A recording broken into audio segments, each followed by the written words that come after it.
Boa noite, pessoal. Boa noite a todos.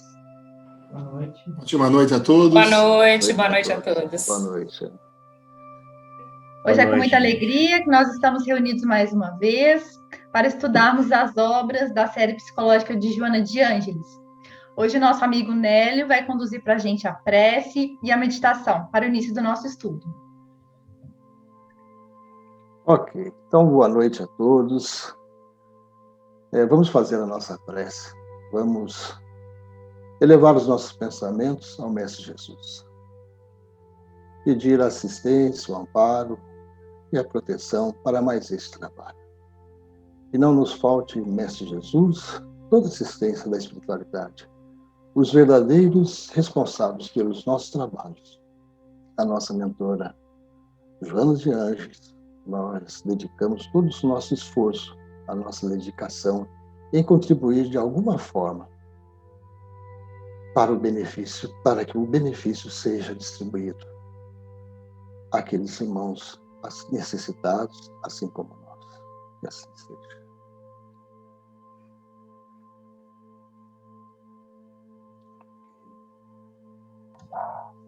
Ok, gente? Podemos começar a meditação, Cíntia? Então vamos lá, vamos compartilhar uma tela para que a gente possa entrar no clima, né, da meditação. Então vamos eleger uma postura que favoreça o relaxamento. Vamos alinhar a cabeça com movimentos suaves, relaxando a musculatura do pescoço, solte os braços, relaxa a musculatura de toda a coluna até a região lombar. Relaxa a região pélvica, as pernas, os pés. Sinta-se leve. Agora foque a sua atenção na respiração. Inspire, expire. Inspire, expire. Inspire. Retenha o ar com a boca fechada. Conte mentalmente até 3.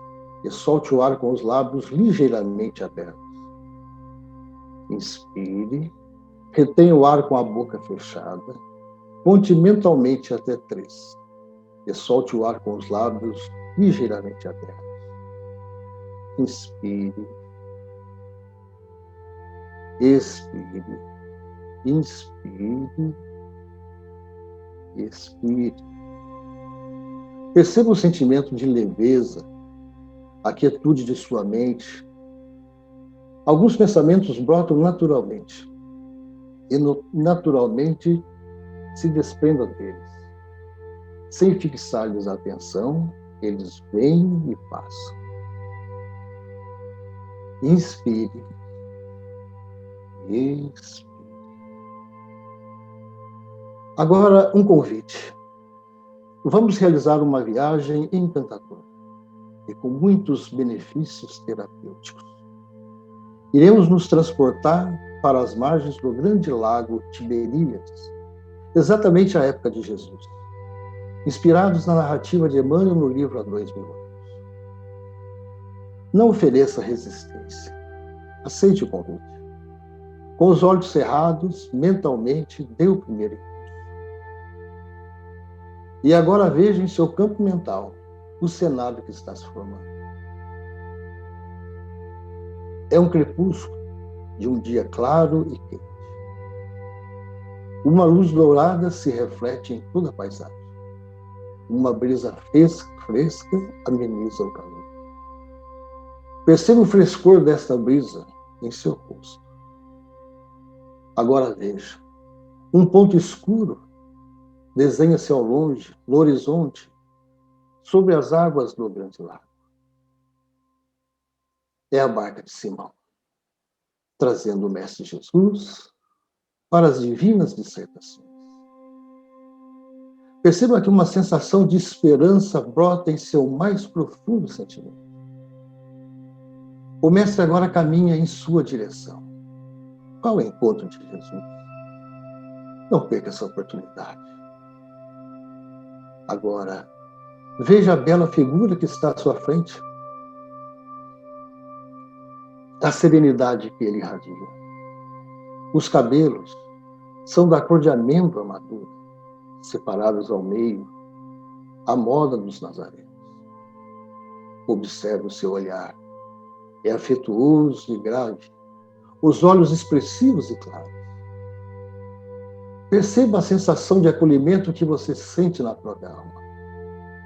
Veja, ele agora parece fixar o olhar em seus olhos. Dê-lhe um abraço e diga o quanto estás feliz com a sua presença. Agora perceba que muitas crianças estão à sua volta, a se divertirem em algazarra infantil, como um bando de passarinhos inconscientes. Foram trazidas por suas mães para também desfrutarem da presença do Mestre. E observe que Simão e mais alguns discípulos começam a repreender severamente estas crianças. Mas, para sua surpresa, veja, o Mestre tranquilamente senta-se em uma pedra e exclama com doce ternura: deixai vir a mim os pequeninos, porque o reino do céu lhes pertence. Agora perceba o profundo silêncio que se impõe no ambiente. Veja, as crianças estão se juntando ao redor de Jesus, beijando-lhe a túnica com imensa alegria. Muitas dessas crianças são enfermas, que as mães conduziram às pregações no lago, para que se curassem de mazelas antigas ou de doenças consideradas incuráveis. Mas observe, essas crianças também podem representar a infantilidade de nossos conflitos, as nossas mazelas antigas, ou mesmo as nossas limitações ditas de difícil cura. Mas não para Jesus. Por isso, perceba que neste momento há uma pausa em sua mente. Há uma trégua no seu íntimo, para que o silêncio da paz interior se manifeste. Sinta. Observe que neste exato momento você é uma manifestação unificada. Você se percebe indivisível, integral. Complexos, ego, self, harmonizados. Não há ruído em sua mente. Agora, observe a luz acima de sua cabeça. Uma sensação de leveza toma conta de você. Esta luz ilumina o centro de força coronário. Segue descendo a iluminar os outros centros de força. O frontal, o laríngeo, o esplênico, o cardíaco, o gástrico e o básico. Observe agora que seu perispírito está refletindo esta luz. Perceba o bailar das luzes, as cores, a alegria genuína que te assalta a alma.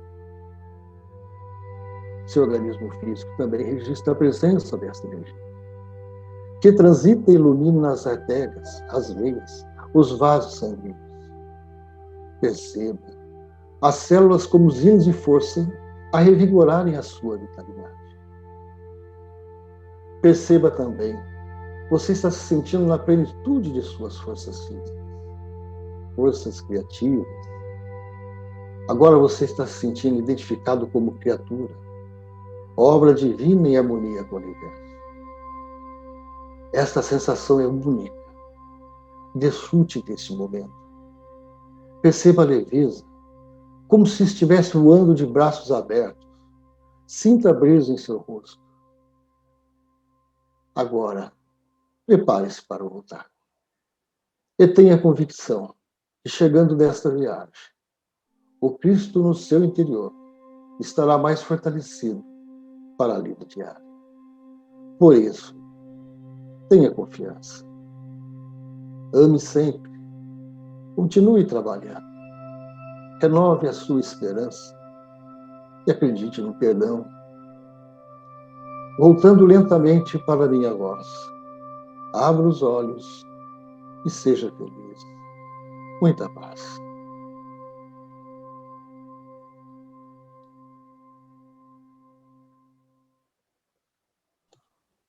Ok, Delícia, gente. Nélio. Terminado. Muito bom, Espero que Nélia. tenham Muito gostado. bom. Que joia. Legal. Muito bom. Excelente. Eu que Obrigada, agradeço a Nélio. oportunidade, viu? Então, pessoal, hoje nós estudaremos juntos o capítulo 8 do livro Encontro com a Paz e a Saúde, né? Onde Joana faz reflexões sobre a sexualidade. Esse nosso encontro, nós estamos terminando, né, o pilar Aprender a Viver. E eu achei bem apropriado, né? Porque a sexualidade é um ponto importante também do nosso aprendizado, né? Do nosso aprendizado aqui na Terra, de como nós devemos nos comportar, né? Como nós devemos nos portar como espíritos imortais que somos, né? Então, Joana nos convida a algumas reflexões. Então, ela não visa esgotar o assunto, né? Que é realmente muito amplo, muito complexo, muito mais do que a gente imagina. É apenas promover mesmo uma reflexão sobre a luz, né? Da sexualidade, sobre a luz do espiritismo. E a visão de um espírito superior, né? Como que Joana de Ângeles, sendo um espírito superior, enxerga a sexualidade humana. Então, eu achei assim um capítulo muito bom, muito interessante, e nos toca muito de perto. Emmanuel, no livro Vida e Sexo, ele fala assim para nós: no rol das defecções, fraquezas e delitos do mundo, os problemas afetivos se mostram de tal modo encravados no ser humano que pessoa alguma da Terra haja escapado no cardume das existências consecutivas aos chamados erros do amor. Né? Então, Emmanuel ele diz para nós que todos nós, se não nessa existência ou em existências anteriores, nós estamos encravados nos erros do amor, né? E ele nos convida, penetre cada um de nós os recessos da própria alma e indague-se se consegue apresentar comportamento irrepreensível. Investigue as próprias inclinações e anseios no campo íntimo e, em sã consciência, verificará que não se acha ausente do emaranhado de conflitos que remanescem no acervo de lutas sexuais da humanidade. Então, a humanidade como um todo luta, né, contra os instintos que são primários, primitivos. Então, essa é a introdução. Alguém quer comentar alguma coisa?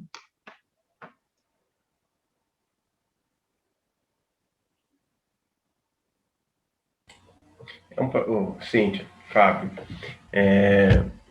esse aspecto, né, desse conflito ser tão comum, né, tem a ver com o próprio processo evolutivo, né, onde na condição de espírito de terceira ordem nós estamos muito mais ligados a instintos ainda, né, e esses instintos ainda predominam, e aos poucos, muito aos poucos, eles estão se transformando em sensações, em sensações a sentimentos. Então, isso é uma escola de aprendizado, né?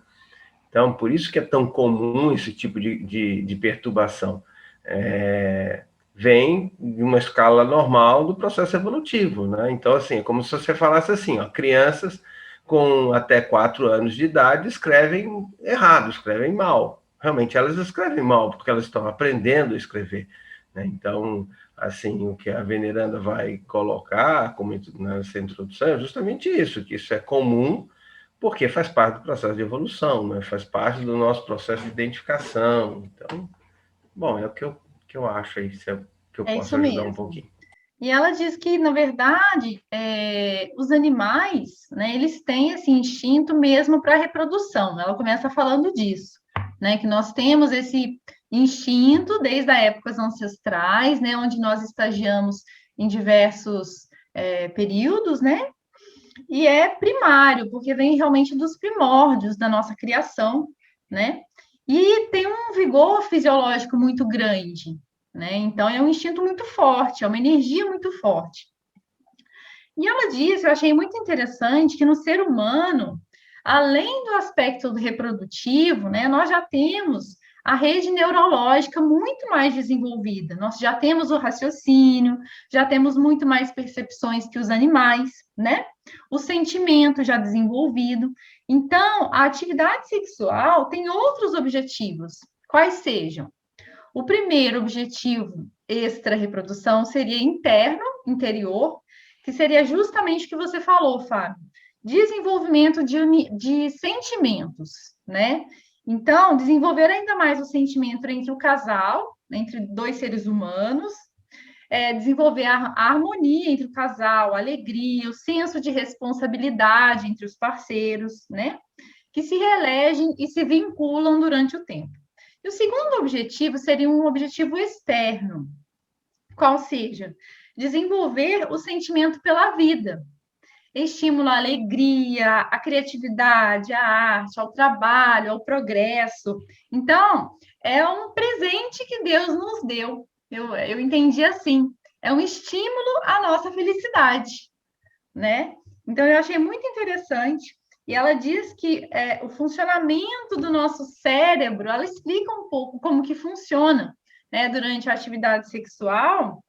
E quando existe o sentimento do amor, a nossa atividade cerebral ela é muito mais completa, né? A atividade é muito mais prazerosa e gera realmente esses objetivos, né? Que é o desenvolvimento do sentimento e da criatividade e do trabalho e da felicidade. Na ausência do amor, não cumpre a sua função, né? Desenvolvimento do sentimento e estimula a felicidade. E aí surgem contatos apressados, sem significação emocional, né? Que não gera harmonia interior e nem gera saciedade. A pessoa fica como querendo beber água do mar. Então, busca-se novas e variadas experiências que mais cansam do que produzem bem-estar. Então, não cumprem com os objetivos. Então, eu achei interessante esse aspecto que ela coloca, porque muitas vezes a humanidade passou por um período muito grande de repressão sexual, né? Principalmente vindo das religiões, vindo da ignorância mesmo, né? Da função dos órgãos, do funcionamento do cérebro, dos hormônios. Isso tudo gerou uma repressão muito grande. E hoje nós vivemos o lado oposto, que é o lado do excesso de liberdade, né? E esse excesso de liberdade, ela diz que gerou na grande parte, né, das pessoas uma viciação mental. E essa viciação mental é um grande problema da humanidade, né? E a tentativa de prolongar o prazer indefinidamente, né, ou através de condutas extravagantes. Então, ela coloca que o grande problema não é o ato em si, o grande problema é a mente viciada, né? A pessoa fica só focada naquilo e desequilibra o organismo como um todo. Porque o nosso pensamento, ele gera um halo, nós sabemos no espiritismo, né? O nosso pensamento é força viva e gera realmente um halo de forças magnéticas ao nosso redor. E essas forças magnéticas, elas têm uma força de atração, né? De inteligências encarnadas e desencarnadas que se afinizam. Então, isso gera perturbações, estados mentais doentios, de difícil solução. Então, ela nos convida ao equilíbrio, à ponderação, à responsabilidade, né? Visto que nós já temos o discernimento, nós já não estamos no estágio de animais. Então, nós utilizarmos da função para promover o nosso aprimoramento, para promover o nosso equilíbrio, né, a favor de nós mesmos, a favor daquele que convive conosco, né, e termos uma vida equilibrada em todos os sentidos. Alguém quer comentar? Falar um pouquinho. Eu acho que esse tema ele é tão rico e tão bonito, principalmente para a gente tirar, né, aquilo que você mesma colocou. Criou um tabu sobre o sexo, como se isso fosse algo ligado ao pecaminoso, né? Inclusive, em sociedades ainda praticam esse tipo de discriminação com relação à liberação do sexo para os homens e para as mulheres, como sendo algo apenas dentro de um casamento com a finalidade de reprodução, né?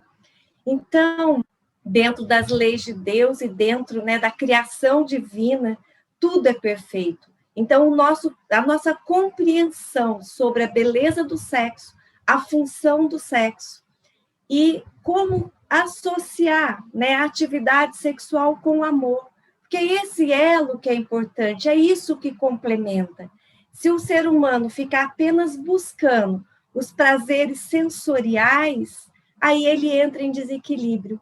Mas quando ele mantém, né, uma atividade fisiológica junto com o amor, isso faz com que o casal, né, envolvido nesses laços de amor, de afetividade, eles se complementam e crescem e conseguem ter uma vida muito mais, como você falou, né, Cíntia, com alegria, né? Algo que acrescenta, que dá um sabor diferente, mas com essa responsabilidade. Então, quando a gente não nega, né, as nossas emoções, os nossos instintos, mas utilizando esse cérebro mais evoluído para a gente tratar desse assunto com responsabilidade e falar mais sobre sexo e sexualidade, desprovido de tabus, porque senão a gente ainda fica dentro de uma grande ignorância e isso prejudica, né? Inclusive o processo evolutivo da própria sociedade. Tá bom? Vou complementar um pouquinho aí a fala da Ilma, né? Divaldo traz em algumas obras também, né, e até em algumas palestras, essas questões relacionadas à sexualidade, e ele relata essa questão do equilíbrio, né, e como que essas forças, elas mantêm uma química necessária até para a união do casal. Então, quando tem sentimentos com equilíbrio, amor, e há uma troca de energia durante o ato sexual, mas envolvido com responsabilidade e com equilíbrio, essas energias cerebrais, ela mantém a união do casal por um tempo mais prolongado. Eles ficam mais tempo com essa energia desencadeada no seu corpo físico, né, mantendo a união. E é importante manter esse equilíbrio, né, porque o desvario é que vai desequilibrar o corpo físico, né. Então, é o vício, como qualquer tipo de vício, seja ele alcoólico, né, seja ele com algumas outras, até vícios mesmos tóxicos, né, então o sexo também em desequilíbrio, ele vai gerar vício, né, e aí essa parte química, ela não vai saciar, você vai estar sempre querendo mais, porque não tem um envolvimento verdadeiro, equilibrado por trás desse ato. Poliana, só complementando o que você falou do Divaldo, né, que a gente pode lembrar aqui o livro Sexo e Obsessão, que é psicografado do Manuel Filomeno de Miranda, né, do espírito Manuel Filomeno de Miranda, e ele traz, inclusive, um percentual muito alto das obsessões no planeta que estão ligadas à sexualidade desregrada, né, ao sexo desregrado. Então, o percentual, até fiquei assustado, que ele em torno de 90% de problemas obsessivos relacionados ao sexo sem responsabilidade, né? Então, realmente é sério. Verdade. Bem lembrado, Marquinhos. É isso mesmo. E o segundo tópico, ela fala um pouco das polaridades sexuais e suas funções, né? Ela começa especificando um pouco as regiões do cérebro, né, responsáveis pelo estímulo sexual, fala dos hormônios, né, responsáveis pelos impulsos no homem, na mulher, endorfina, ocitocina, até mesmo opioides, né, o nosso cérebro é tão perfeito e funciona de uma maneira incrível, né, e que promove a nossa alegria, a nossa satisfação, até o casal, às vezes, ela diz, né, que se impossibilitam os atritos, né, o casal às vezes está brigando, dá aquela namorada, fica de bem, né, e disposições agressivas cessam, então é interessante.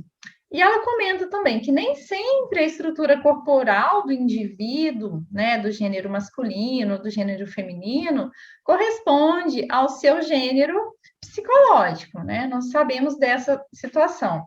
No entanto, a atividade sexual, em qualquer situação, ela deve se servir de estímulo para a harmonia interior, né? O ser humano, como espírito imortal, que não possui um gênero definido, né? Pode vir reencarnar como homem ou como mulher. Então, deve se utilizar dessa energia para a promoção da sua felicidade. Então, nós transitamos inúmeras reencarnações por diversos gêneros, e mesmo que o espírito venha sem nenhum tipo de contato sexual, né? Veio um espírito que ele vai ser celibatário, né? Ele não quer ter relações e tudo. Eu achei interessante que ele nunca deve optar pela melancolia e pela infelicidade, mesmo sem o contato sexual. Emmanuel, ele diz no livro Vida e Sexo, que aquele que, apesar de terem todas as funções e órgãos em perfeito funcionamento, optam pelo celibato ou pela abstinência, com o fim de se fazerem mais úteis ao próximo, né, e não por egoísmo, porque tem o outro lado também, né? Tem pessoas que não querem se envolver, porque relacionamento dá trabalho, eu não quero, né? Agora, quando a pessoa opta pelo celibato ou pela abstinência para usar o seu corpo integralmente, todas as suas energias para promover o bem dos outros, para se entregar às obras para a humanidade, ele diz que, nesses casos, não está estancada o fluxo da energia sexual. Porém, esse ser, ele converte a energia sexual, ele transforma essa energia e canaliza para objetivos de origem espiritual. Então, eu achei muito interessante esse outro aspecto também que Emmanuel coloca, que muitas vezes a sociedade como um todo, nós vivemos hoje numa sociedade hedonista, né? Que promove o prazer a todo custo, né? A compra, sensualidade. E esses indivíduos muitas vezes são criticados, né? Então, eu achei muito interessante essa questão do celibato. Alguém quer comentar? Cíntia, é uma coisa importante que você tocou agora, porque essa sublimação dessa energia sexual, porque os impulsos sexuais existem em todos nós, né? Todos os seres humanos, né? E vamos dizer assim, e essa sublimação, e essa energia está lá contida, né? E isso tem que vir para fora de uma certa forma. E a partir do momento que você tem um indivíduo, uma pessoa, um ser mais evoluído, que consegue estar vibrando numa faixa da amorosidade, da caridade, numa faixa virtuosa mais elevada, ela consegue transmutar, sublimar toda essa energia sexual em prol de uma coisa mais nobre. É o caso que você citou de pessoas que se dispõem a ajudar as outras. Então, toda essa energia, ela sublima em forma do próximo, de um amor verdadeiro, de um amor num nível mais elevado. Madre Teresa de Calcutá, por exemplo, né? E outros tantas pessoas, né? Chico Xavier. Então, a necessidade nossas cidadãos e pessoas comuns aí nessa faixa evolutiva, né? Então, quando se fala em pulsões sexuais, sexualidade, se tem muito a ver com a evolução. Porque quando não se tem um amor evoluído para uma certa faixa, é muito mais sensação do que sentimento. Então, quando está vibrando na faixa das sensações, e isso também não é suficiente para aplacar aí toda a angústia, todo o buraco emocional que existe nessa pessoa, aí vem os problemas, né? Aí vem as depressões, vem as neuroses. Então, acho que é importante frisar isso, né? Porque não é só apenas falar assim, olha, vou só pensar no sexo de uma forma diferente. Não é isso, é um conjunto, é um indivíduo como um todo, é o espírito como um todo que vibra numa outra faixa e que tem outras necessidades, que além das sensoriais. É isso mesmo, é muito o que acontecia antigamente, né? Com os padres e as freiras que não tinham realmente a vocação religiosa e eram obrigados à vida celibatária, né? E desenvolviam neuroses, depressões, né? Suicídios.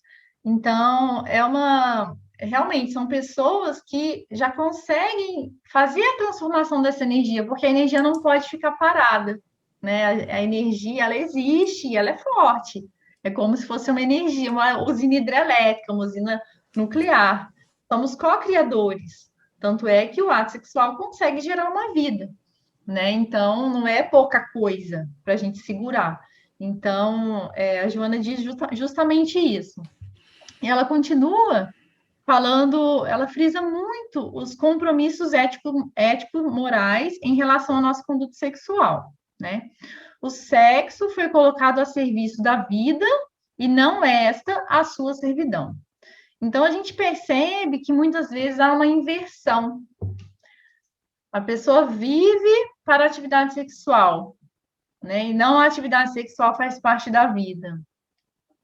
Então, ela diz que todos nós temos um corpo, né? Um organismo, nós temos cérebro, nós temos braços, pernas, fígado, nós temos diversos órgãos que formam um organismo, né? Que tem um objetivo. Todos os nossos órgãos são um conjunto que existem com um objetivo, que é a nossa iluminação interior, que é o ganho de experiências que nos levem a desenvolver a inteligência, né, que no futuro será sabedoria, e o nosso sentimento, que no futuro será amor.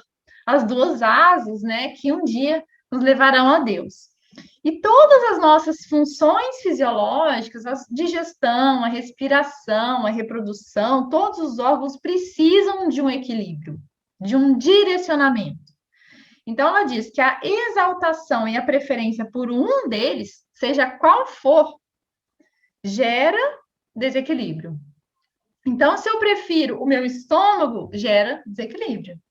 Se eu prefiro meus órgãos genésicos, gera desequilíbrio, né? Então, a sexualidade humana tem finalidades nobres, assim como todas as outras funções do nosso corpo, deve ser visto como um conjunto. O grande problema com essa nossa visão hedonista, né, atual de busca de prazer materialista, é o desequilíbrio da função. Ela diz muito agravada hoje pela pornografia, né? Nós temos aí na internet pornografia à vontade, que gera a viciação mental grave. A mente cria uma expectativa, né, um excesso de erotismo, excesso de imaginação, que vai gerar necessariamente uma insatisfação entre a expectativa e a realidade, né? Então, ela diz que houve um movimento de vulgarização de uma atividade tão bonita, tão nobre, tão prazerosa, que é o ato sexual. Então, ela diz que nós temos indivíduos com comportamentos sociais completamente adequados, né? Pessoas que trabalham, se comportam normalmente, mas o mundo interior deste indivíduo está repleto de imagens chulas, atentatórias ao pudor, viciação mental inquietante, que os levam aos motéis, aos prostíbulos. E, né, o ser humano nessa situação, ele precisa de uma psicoterapia, porque trata-se de uma viciação mental grave, né? A mente cria necessidades que são falsas, não são necessidades verdadeiras. Então, o mau uso dessa energia poderosa, ela gera exaurimento, desinteresse emocional pela vida, tédio existencial, que leva ao alcoolismo, à drogadição, desagregação da personalidade, né, o que é um distúrbio mental grave, surto do suicídio e o homicídio. Então, é bem grave mesmo. E ao contrário, né, a energia criadora bem direcionada gera desenvolvimento, alegria de viver, alegria para a gente progredir, estudar, trabalhar, né? Então, eu achei muito interessante essa parte. E ela comenta também um pouco sobre os relacionamentos homossexuais, que muitas vezes são geradores de conflitos, né? E ela diz que, independente da causa espiritual, orgânica, seja lá o que for, o indivíduo homossexual ou heterossexual, a conduta deve se pautar no sentimento, como a Ilma falou para nós, o sentimento do amor, na conduta moral equilibrada, né? Evitando-se a qualquer preço a promiscuidade, né? Em qualquer tipo de relacionamento. Então, a conduta moral é que vai determinar se aquele indivíduo tem uma existência harmônica, enriquecedora, iluminativa, ou se aquele indivíduo tem uma existência transtornada, conflitiva e infeliz. Alguém quer comentar? Oi, Cíntia. Alô? Bom, parabenizá-la pela apresentação. Eu acho que é muito boa, né? Tem sido muito boa. O tema, a gente sempre corre em dois riscos, né? É um tema difícil porque você corre o risco de tratar o assunto de modo vulgar ou até de modo erótico. Essa é sempre uma preocupação.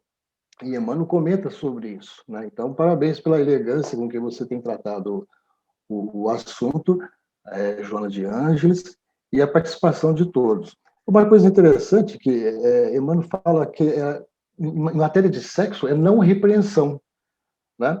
Mas e sim educação, como já foi dito aqui, porque na origem a essência da força sexual é a força criativa, né? Que todos nós trazemos no sentido de co-criadores, né? Então, educando o homem, naturalmente se educa essa força sexual. Né? E depois perguntado nesse sentido, quando ele fala de educação, se pergunta, mas ensinaríamos o sexo nas escolas? Ele falou, mas quem vai ensinar? Quem conseguiria ensinar a prática sexual sem ser erótico? Então, é uma questão muito difícil, talvez a gente não encontre condições disso ainda, né? E uma outra questão, ele fala sobre a prática do ato sexual, né? Ele diz assim, olha, na intimidade dos casais é respeitado sempre o nível de evolução do casal, tá? Então, a educação faz parte, o compromisso a responsabilidade pela saúde, pelo equilíbrio físico, né, emocional, tudo isso que está aí no texto de Joana de Ângeles. É exatamente isso. É bem de acordo com o que Emmanuel fala mesmo, né? É isso mesmo, Nélio. Gente, muito mais educação do que repressão. Só dar uma palavrinha aqui rápida, eu acho, em relação a esse tema, eu acho interessante o seguinte. Toda essa questão da sexualidade é uma questão que nós estamos falando do ponto de vista praticamente material. Quem tem sexo são os espíritos encarnados. Os espíritos encarnados são desprovidos de sexo. Se nós estivéssemos falando de um outro assunto, por exemplo, sobre saciedade alimentar, né? Esse assunto com certeza seria um assunto muito mais fácil de ser levado, de ser simples, porque ele não tem, como a Ilma falou ali, colocou, todo esse aspecto que foi colocado em cima dele, de uma divindade, de uma repressão, né? O sexo foi colocado no altar para ser reprimido, né? E ser inalcançável. Então, isso gerou gerações que tinham dois tipos de sexo sem prazer. O com a esposa, na obrigação da procriação, e com as amantes, sem ligação emocional. O indivíduo conseguia ser duplamente infeliz, no casamento e com a amante. É algo extraordinário como a sociedade se organiza em determinados aspectos.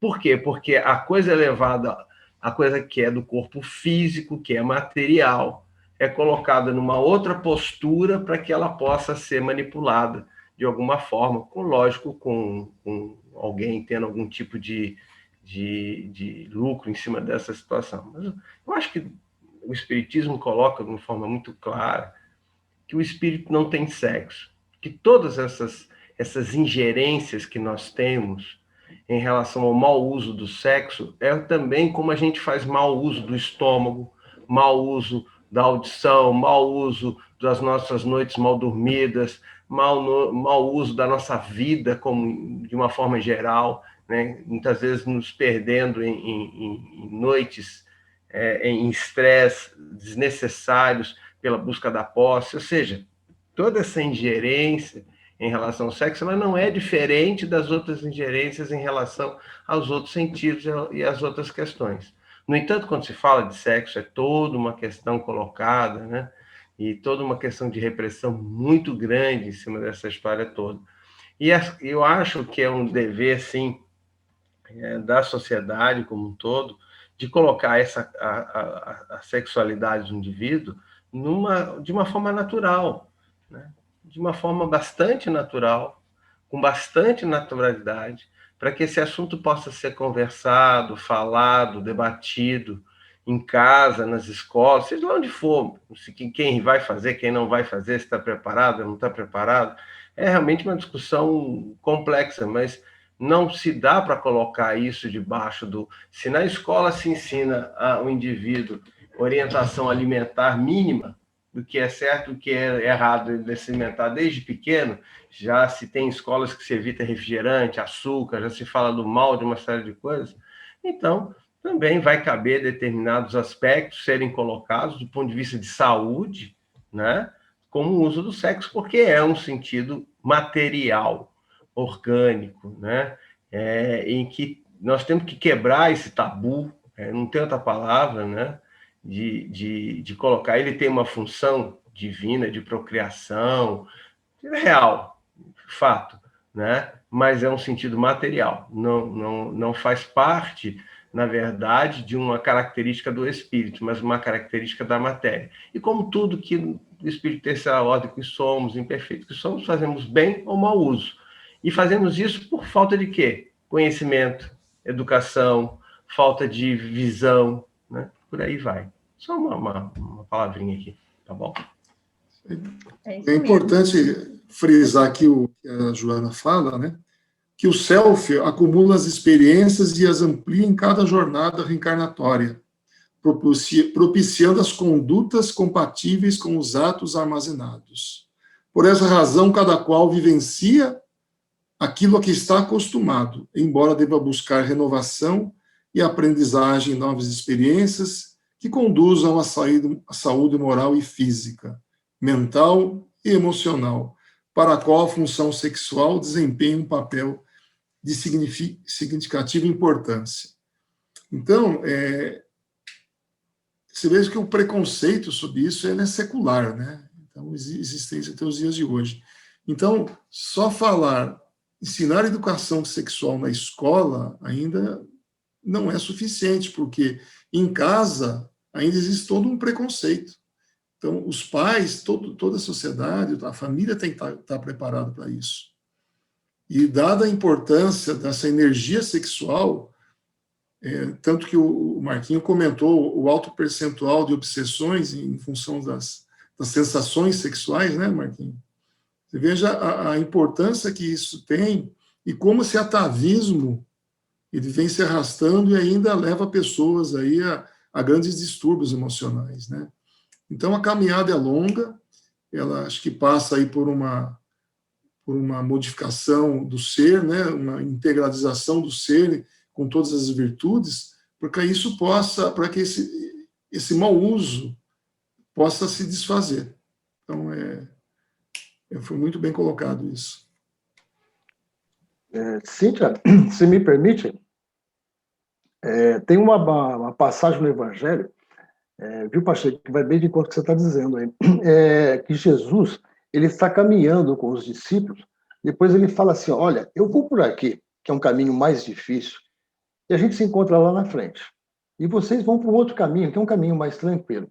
A chave é que Jesus vai vai falar com a mulher samaritana, a mulher samaritana. Esse caminho mais difícil é descer de vibração, baixar um pouco, né? Ou baixar, de repente, muito a vibração, onde a espiritualidade sempre encontra dificuldade, onde o Marquinhos diz, que é no tratamento, e aí uma deve conhecer bastante esse, né, no atendimento fraterno, as dificuldades do tema sexo que vem trazendo para a humanidade, justamente no sentido de que o Fábio explicou aí, né? Esse tabu e essa maneira de ainda não ter uma educação suficiente para tratar com naturalidade esse assunto. Então, essa chave é que Jesus desce bastante a sua vibração para conversar com a mulher samaritana. E a mulher samaritana, o símbolo é que ela está num poço e ela está com sede, né? Então, Jesus conversando com ela, mulher, me serve a água. Ela fala, mas eu, uma mulher samaritana, servindo um judeu? E depois ela vai falar para ele assim, ele diz, eu tenho a água, que se você beber, você nunca mais vai ter sede. E ela fala assim, mas como que você vai... Você não está com os apetrechos, né, para tirar a água desse poço, como é que você vai me servir água? Aí ele fala, não, mas eu tenho, essa água é a água da vida. Aí Jesus, com a sua delicadeza, vai falar, só relembrando a passagem que vocês conhecem, Jesus vai falar, mulher, busca lá o seu marido. E ela vai dizer assim, mas eu não tenho marido. Jesus sabia, tanto é que Jesus vai dizer, olha, realmente, você já teve 5, e esse também não é seu marido. Então, Jesus pede para que os dois, o casal, sejam educados, para que se possa, para que o sexo possa ter um tratamento assim responsável, né? Um tratamento tranquilo, uma aplicação natural, né? De uma faculdade, como diz o Fábio, pode ser uma faculdade da visão, da fala, uma faculdade normal, é natural, né? Porque a força criativa ela é inerente a todos os espíritos. Né? A força sexual também. Agora, como se aplica tudo isso é que é diferente. Só para lembrar essa passagem da mulher samaritana. Muito bom, pessoal. Então, aí é só para finalizar, né? O último capítulo ela fala de sexo, saúde e vida, e finaliza, né, dizendo que sexo e saúde são termos da mesma equação da vida, né? Pois o indivíduo com a mente educada, ele se utiliza das funções sexuais para a sua felicidade, para o perfeito equilíbrio entre o ego e o self, né? Mesmo tendo as suas funções sexuais, os seus relacionamentos, ou tendo uma vida celibatária, ele consegue conduzir a sua vida para os objetivos existenciais, porque nós estamos aqui com objetivos, né? Nós temos nossa missão individual, o nosso autoaprimoramento, nossa iluminação. Então, nós conseguimos levar isso com equilíbrio, sem transtornos, sem conflitos interiores. Então, ela frisa muito na questão da mente, né? Na nossa mente, de ser uma mente equilibrada e não uma mente viciada. Tá bom? Obrigada pelos comentários. Gostei muito da participação de todos, né? Um tema, assim, delicado. E eu gostei muito de estudar isso. E passo a palavra agora para o Pacheco.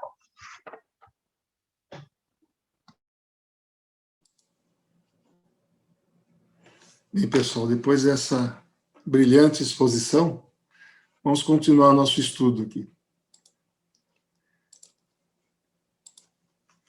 Hoje nós vamos abordar o capítulo 21 do Evangelho, Jesus, Evangelho à luz da psicologia profunda, à luz da caridade.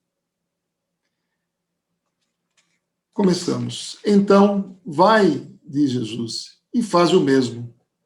Lucas 10:37. Esse... Um momentinho aqui.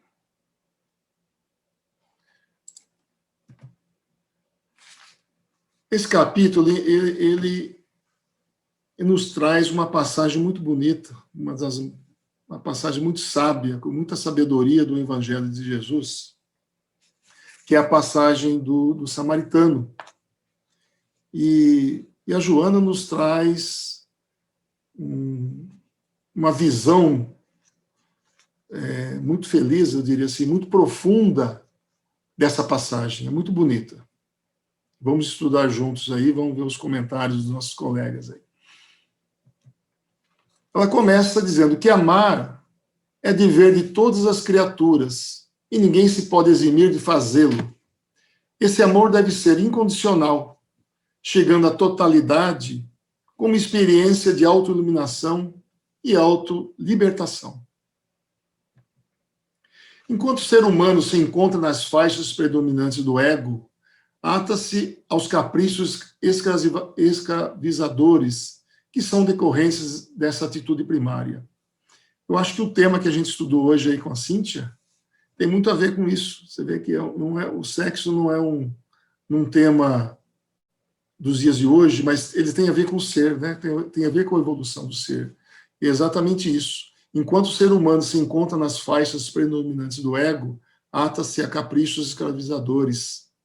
Então, é o hedonismo que ela comentou, é o mau uso do sexo, é o amor, ainda é um amor egóico, é uma falta de empatia, e isso ainda trazendo aí sérios transtornos para o ser humano, né? Vamos continuar no nosso tema. No entanto, à medida que ama, dilui as amarras dolorosas e experimenta a alegria da liberdade em verdadeiro hino de louvor. Altera-se-lhe, então, a paisagem da emoção. Em todo ele se transforma em um feixe de ternura, de ação dignificante, de paz irradiante. Assim é o amor de Jesus homem, integral, total, incomum, aberto ao pensamento divino e mergulhado nele, de forma que se esparze como uma brisa refrescante, modificando o clima espiritual das criaturas que lhe cercam. Não há nesse amor nenhuma exigência, exceto a proposta de impregnação que todos se devem permitir acontecer. Trata-se de uma oportunidade ímpar, que lhe altera o comportamento e a escala de valores, em torno do significado da vida e do esforço existencial para conseguir a plenitude. Aqui nós fizemos 2 grifos. Primeiro, acerca da exigência. A exigência desse amor que deve ser incondicional, mas incondicional no sentido de que eu não devo e não posso esperar nada em troca quando eu ofereço o meu amor ao outro. Em segundo, que é uma oportunidade para alterar o comportamento e a escala de valores. Então, à medida que nós evoluímos, à medida que vamos passando as nossas experiências encarnatórias, passando pelas dificuldades, resolvendo os conflitos, nós vamos evoluindo e vamos trabalhando o nosso ego, trazendo à tona os nossos conflitos e fazendo com que os nossos valores se alterem, alterando a nossa estrutura empática, diminuindo a cada encarnação, a cada experiência, os nossos valores narcísicos, o nosso egocentrismo, e assim a gente vai evoluindo a cada encarnação, a cada experiência vivencial. Os indivíduos psicologicamente infantis querem que os amem, jamais brindando seu amor. Somente aquele, porém, que está amadurecido pode oferecer-se-lhe a atingir patamar da iluminação, decifrar a incógnita na qual se debate em torno da sua realidade espiritual. Fazer o mesmo que Jesus disse. Aquilo que o samaritano discriminado e detestado fez em relação ao seu próximo, que era o judeu, seu inimigo, seu perseguidor, é a mais vigorosa lição do pensamento cristão primitivo, que se entregava ao amor, especialmente direcionado àqueles que malsinavam e impiedosamente fustigavam com ódio inclemente os seguidores de Jesus. Esse impositivo expresso por Jesus desarma a sombra coletiva que se compraz na inferioridade moral das pessoas. Aquele, porém, que encontrou a resposta para anulá-la, já não mais será o mesmo, porque descobriu que é possível desativar os impedimentos que dificultavam a liberdade interior e a opção de ser pleno. Jesus aceitou o ambiente em que deveria viver, mas não permitiu que o mesmo lhe influenciasse a conduta, alterando-lhe o programa que trazia de Deus para a renovação estrutural das criaturas e do mundo social daquele e de todos os tempos futuros. Então, o exemplo de Jesus, sempre a Joana frisa isso, né? O Jesus homem, que viveu na sociedade, viveu naquele tempo, aceitando todas as imposições da época, nos demonstrando que é possível, sim, viver numa sociedade, acatando as leis dos homens, mas buscando a evolução, buscando a vida eterna, buscando a felicidade, através dos ensinamentos que eles nos trouxe. Então, essa passagem do Evangelho é uma, como diz a Joana, é uma bela poesia, né, de amor. E não poderia haver melhor modelo para ensinar o amor que esplende na ação da caridade do que a figura do samaritano escolhida por Jesus, considerando-se o seu desvalor para os judeus, a indignidade que lhe atribuíam, sendo ele quem socorre o adversário sem fazer-lhe qualquer interrogação, sem ao menos recordar-se de que o homem caído e espoliado é alguém que o maltrata e considerara, e que, por sua vez, o deixaria aos abutres e à morte sem qualquer sentimento de culpa, caso a situação fosse a oposta. Condoeu-se, entretanto, e viu-se a si mesmo abandonado e vencido, reconhecendo no outro a imagem e semelhança de Deus, porque o seu irmão, embora ele não o considerasse, assim o considerasse, tomado de compaixão, socorreu-o, deu-lhe o animal, deu a monta, seguindo a pé e protegendo-a de qualquer tombo, a fim de o amparar em uma hospedaria. Aqui vem uma visão da Joana muito interessante e muito rica.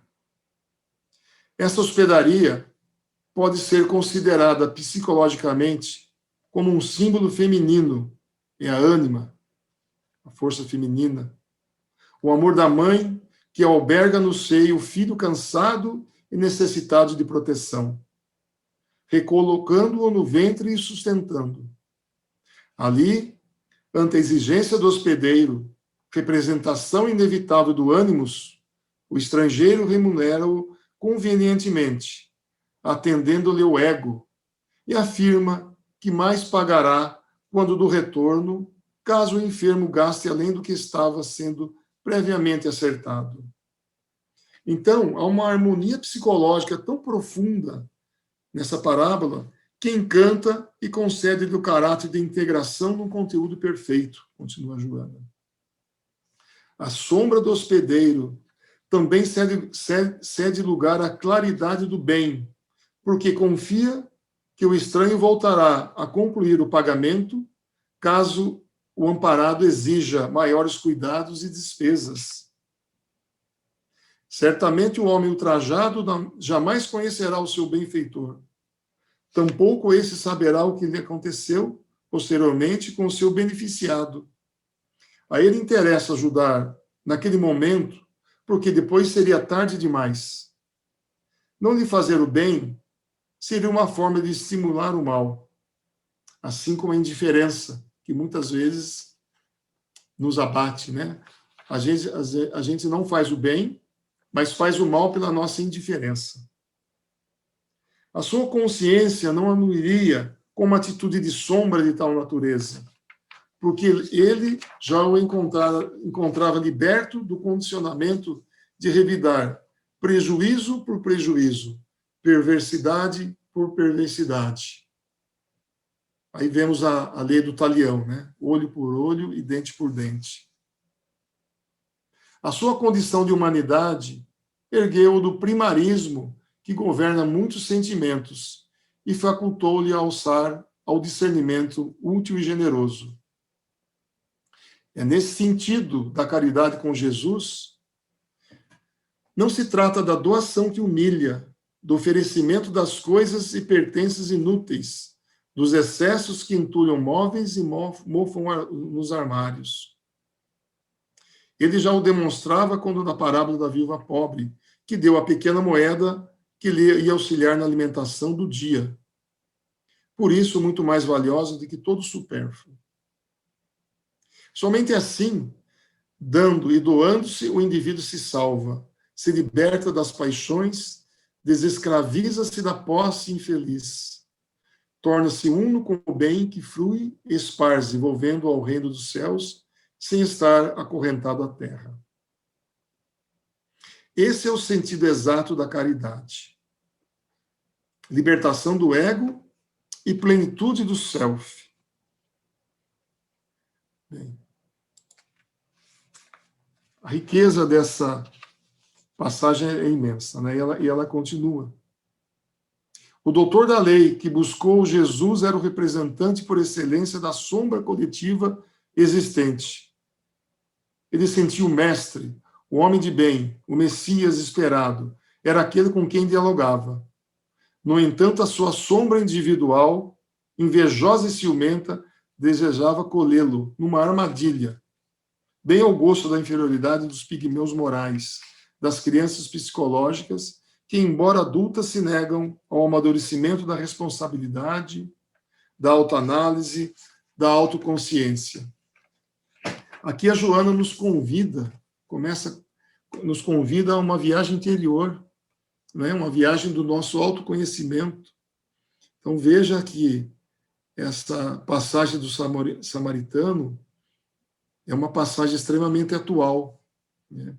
A gente pode até inferir que nessa viagem do samaritano de Jerusalém a Jericó, descendo as montanhas, pelas estradas tortuosas, estradas perigosas, simbolizando aí a nossa vida, simbolizando a nossa viagem interior para Jericó,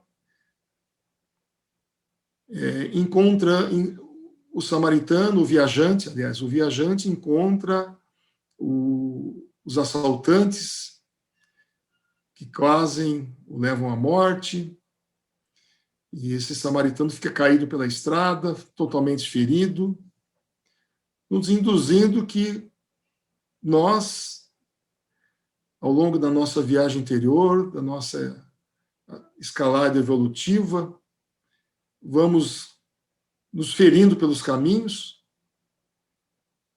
né?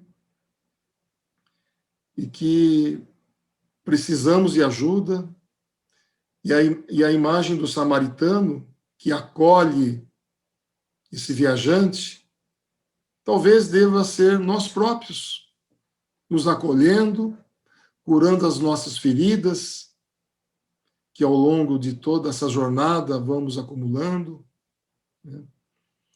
E através dessa hospedaria, aonde lhe é dado pouso para que ele se cure completamente, ele é acolhido. Talvez o que a gente deva pensar é se nós realmente estamos nos acolhendo, se nós estamos nos amando, porque quando Jesus fala, vai e faz o mesmo, como é que eu posso dar amor, dar caridade, dar uma sustentação ao próximo, se eu não tenho isso? Então a gente só pode dar aquilo que tem. Se eu tenho um amor, se nós temos um amor que é um amor egóico, um amor narcísico, ainda um amor que não reparte, e isso está dentro do nosso ser, eu não acolho isso, não acolho minha sombra, e não trato essa ferida, como é que eu posso dar isso ao outro? Como é que eu posso seguir as palavras de Jesus que diz, vai e faz o mesmo? Então, esse convite a esse mergulho, essa viagem interior, curando as nossas feridas, resolvendo os nossos conflitos, para que a gente possa desenvolver um amor mais crístico, vamos dizer assim, né?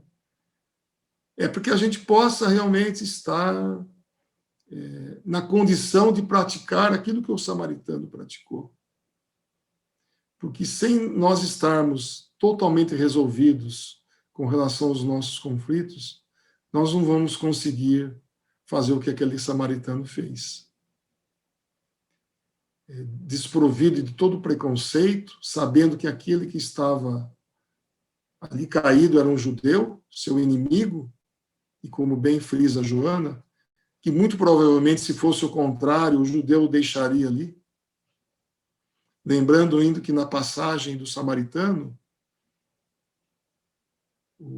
o religioso passa por ele e o deixa ali. O levita faz o mesmo, o abandonado. Então, também é um convite para que a gente não abandone essa criança interior, esse ser interior que nós temos aqui dentro, que precisa ser cuidado, que precisa tratar as feridas, que precisa resolver essas questões atávicas. A gente tratou do assunto da sexualidade hoje, por exemplo. Mas, com certeza, tudo que a gente precisa fazer, principalmente, é tratar o orgulho e o egoísmo. Porque, tratando isso, as demais virtudes vão sobressair, né? Alguém gostaria de comentar alguma coisa sobre isso?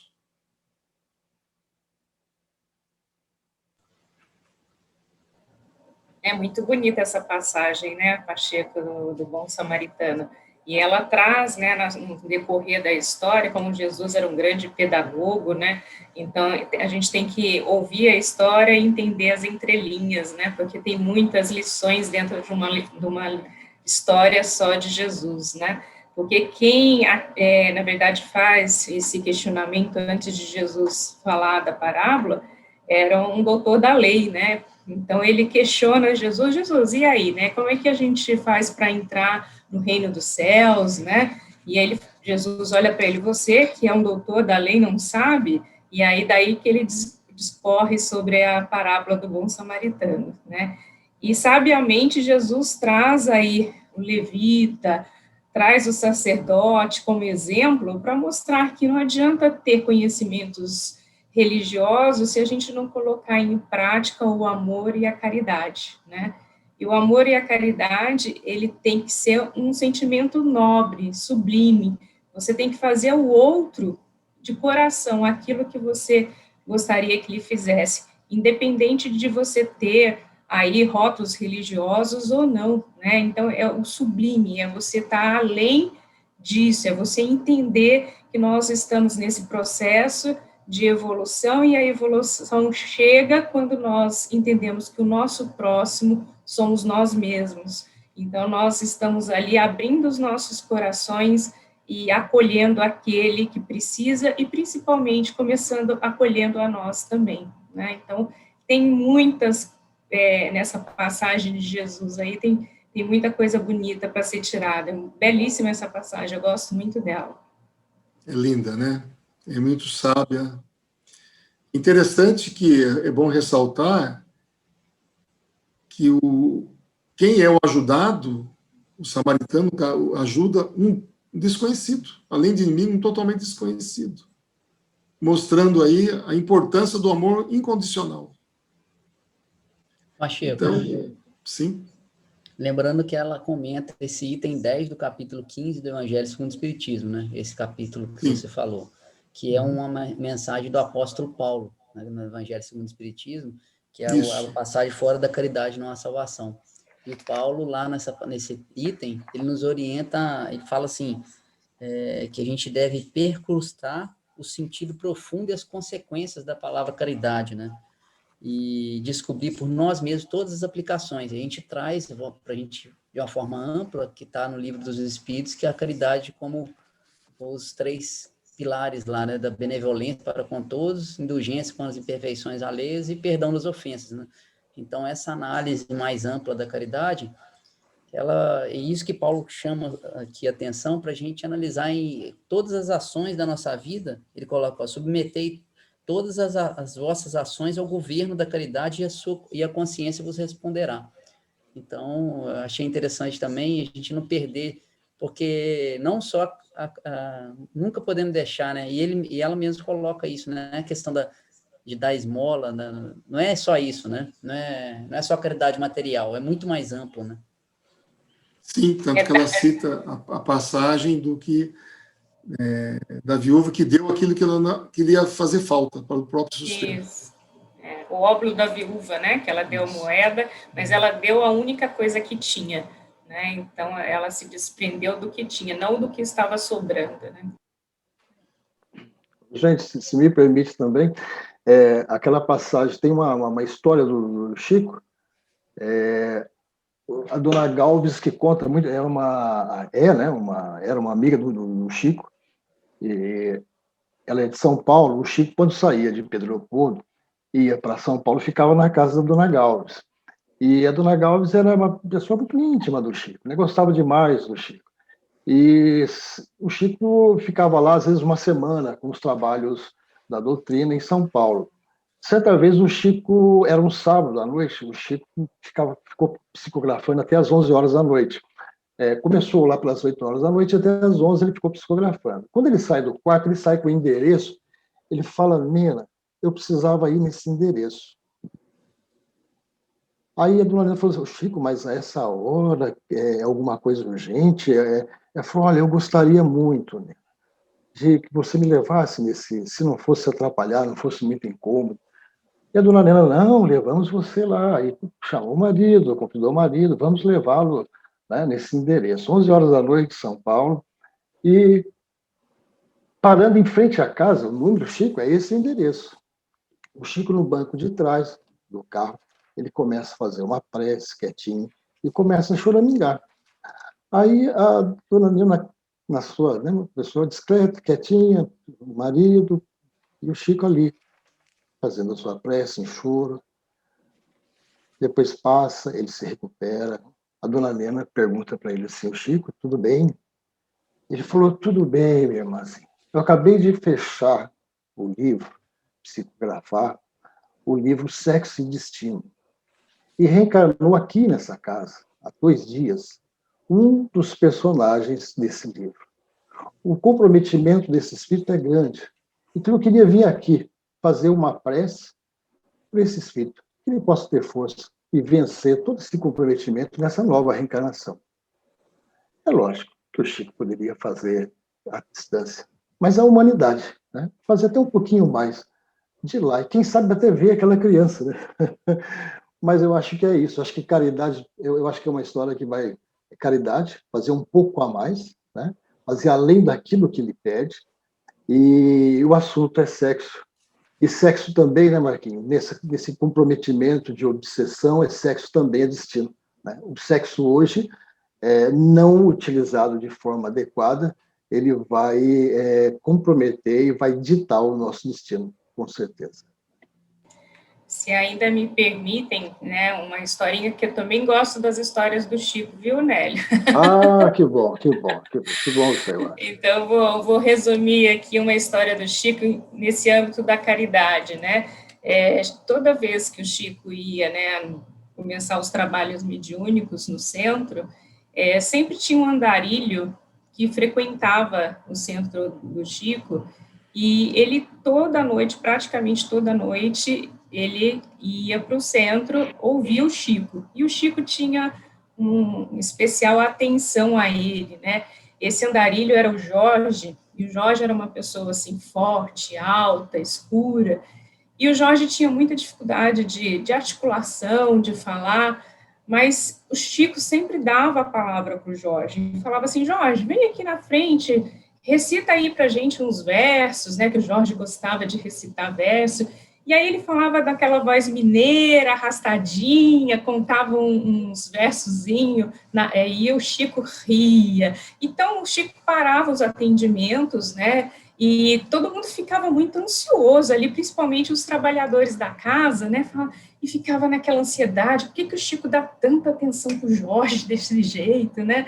E aí o Jorge contava história, e o Chico ria, e no final das histórias, no final dos poemas, o Jorge ia lá e dava 2 beijos no Chico Xavier, num lado, do outro. Só que quando o Jorge ria muito, tinha uma feridinha no cantinho da boca dele, e aí essa ferida sangrava. Então o Chico ficava com a marca dos beijos do Jorge no rosto. E no final de todo o trabalho, né, aí vinha um companheiro do Chico que acompanhava bastante a casa, falava assim, ia limpar o rosto do Chico com um beijo do Jorge, né?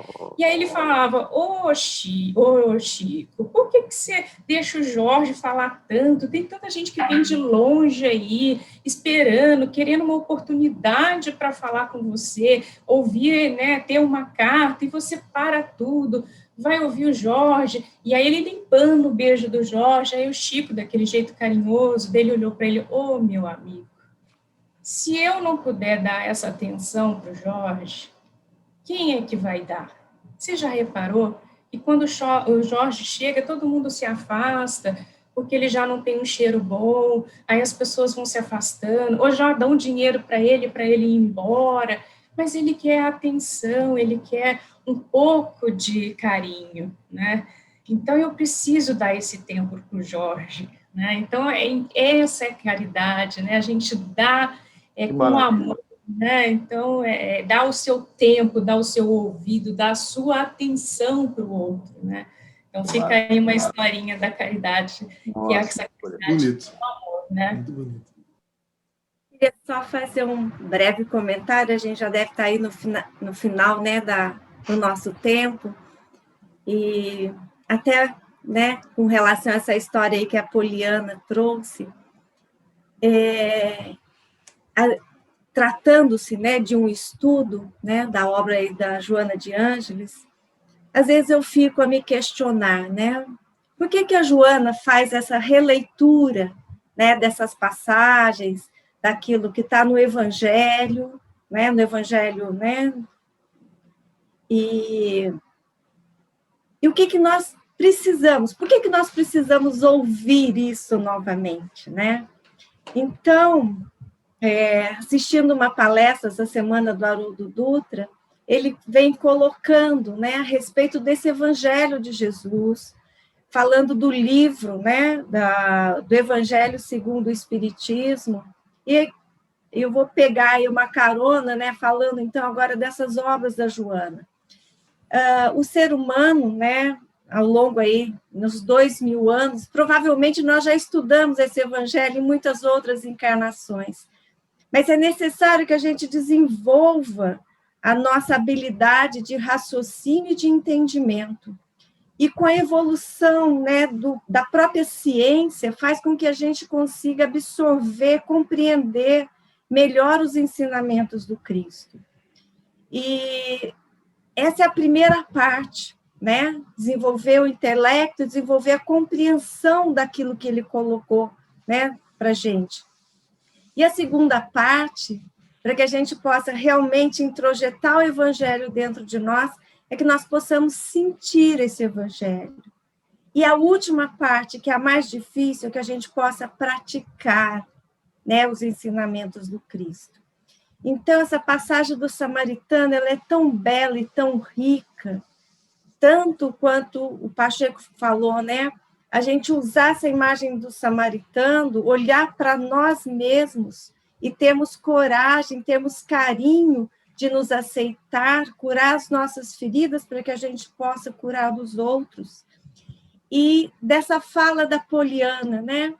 Que a gente aceite esse convite para que a gente use, né, desse sentimento de olhar para o outro, querer ajudar, que isso seja feito em todos os ambientes da nossa convivência, porque às vezes dentro do nosso lar é o local onde a gente menos pratica a caridade, onde tem os maiores conflitos, as maiores farpas, e a gente esquece de ser esse samaritano.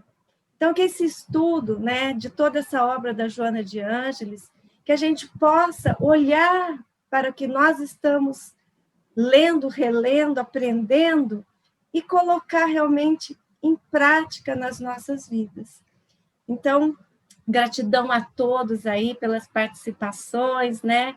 Eu acho que é um momento muito, assim, rico de aprendizado, e que a gente possa, né, sentir e praticar o Evangelho do Cristo, que é o Evangelho de Deus. É isso. E, para finalizar, eu acho que tudo passa pela prática do primeiro e do segundo mandamento. Amarás o teu Deus de todo o teu coração, de toda a tua alma, de todo o teu entendimento. E o segundo, quando Jesus falou, quando foi indagado pela astúcia do doutor da lei, quando indagado, né? E o segundo é amarás o teu próximo como a ti mesmo. Então, só através desse desenvolvimento do amor é que a gente vai poder ter a condição de nos amarmos e curar a ferida do próximo. Eu gostaria de finalizar com um poema que fala do peregrino, do Tagore, que eu achei muito bonito e eu acho que serve para que a gente possa se inspirar aí para a semana que começa, né? Procurei te desarvorar de triste pelas terras distantes, em loucas aventuras com os outros, sem conseguir encontrar-te. Aonde chegava a minha ansiedade, deparava-me com as marcas dos teus pés no chão. Penetrei-me pelas lâminas da angústia, dilacerando todas as minhas ambições, em vãs tentativas de te encontrar. Exauri-me, sem resultado feliz, e detive-me vencido. Defrontei-me um dia, duas estrelas que se apagavam nos olhos de uma criança abandonada, e amei-a. A sua voz, sem palavras, e a música de sua necessidade fizeram-me encontrar os três, o próximo, a ti, ó soberano Senhor da minha vida. Não cesses de cantar, ó brisa ligeira que passeias pelo vale, nem interrompas o teu curso, ó água transparente do regato. Toda a musicalidade que embala a natureza. Faça partitura para que o cantor destrave a sua voz de sua garganta e inunde o mundo de harmonias. Gratidão e uma ótima semana a todos. Obrigado, pessoal. Muito bom. Obrigada, gente. Obrigado, boa noite a todos. Foi ótimo. Obrigado, boa noite, foi ótimo, gente. Parabéns, Pacheco, parabéns, Cíntia, muito Gratidão. bem colocado os temas. Parabéns a todos. Muito rico, parabéns mesmo, viu? Nélio, pela foi meditação. ótimo. Foi ótimo. Muito bom mesmo. Parabéns a todos. Um abraço a Uma todos. ótima noite. Obrigado. Uma ótima semana, uma ótima noite. noite. Tchau, gente. Tchau, tchau.